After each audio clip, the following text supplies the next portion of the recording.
Je garde Henri Konan Bédié deux visages.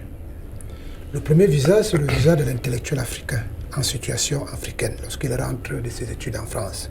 De Poitiers, précisément. Voilà.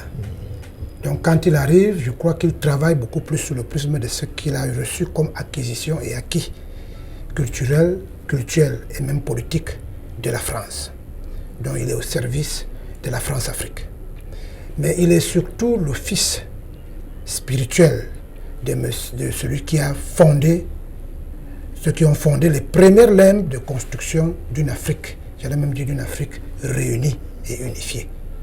Vous savez que le président Félix Houphouët-Boigny, à retour de France, comme tous les autres intellectuels de l'époque, avait pensé qu'il faille reconstituer l'Afrique comme elle devait se faire. Je crois que c'était avec la RDA, si je ne me trompe pas. Rassemblement démocratique africain. Ce qui semble être aujourd'hui le CEDEAO et tout ce que vous voulez en réalité, c'était ce grand gouvernement, cette grande nation que voulait reconstruire M. Félix Houphouët-Boigny avec ses autres pères de l'époque. Il a estimé, comme tous ses pères de l'époque, qu'il fallait lui donner le temps de le faire. Malheureusement, les irrédentismes et la volonté valablement exprimée par ceux qui étaient nos tuteurs n'ont pas pu à ce que ce rêve se mette en place. Vous savez que les champs de cacao, j'allais dire les plantations de cacao, sont bourrées dans chaque village de toutes ces nationalités dont je faisais allusion tout à l'heure. Mais on retiendra quand même que la première crise constitutionnelle bien connue de notre Afrique aujourd'hui vient aussi d'Henri Konan Bédié.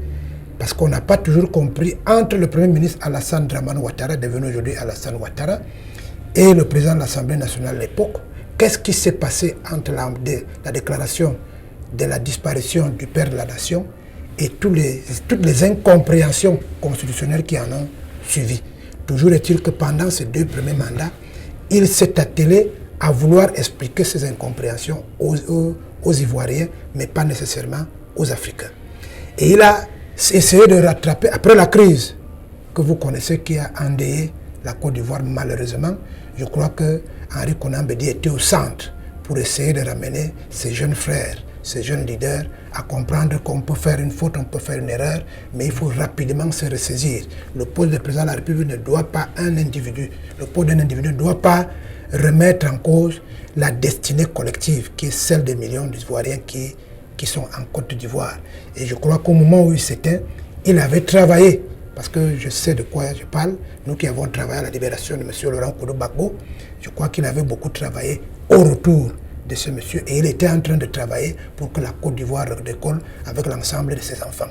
M. Henri Konan Bédié était un grand leader, très respecté. Quand vous allez en Côte d'Ivoire, que ce soit les gens de la gauche, que ce soit les gens de la droite, que ce soit l'Ivoirien de la rue, il était excessivement respecté. Mais il était surtout, malgré le fait qu'il n'était plus à la tête de l'État, le principal interlocuteur de toutes les coopérations qui pouvaient se faire pour permettre à la Côte d'Ivoire d'être le grand pays qu'il est aujourd'hui.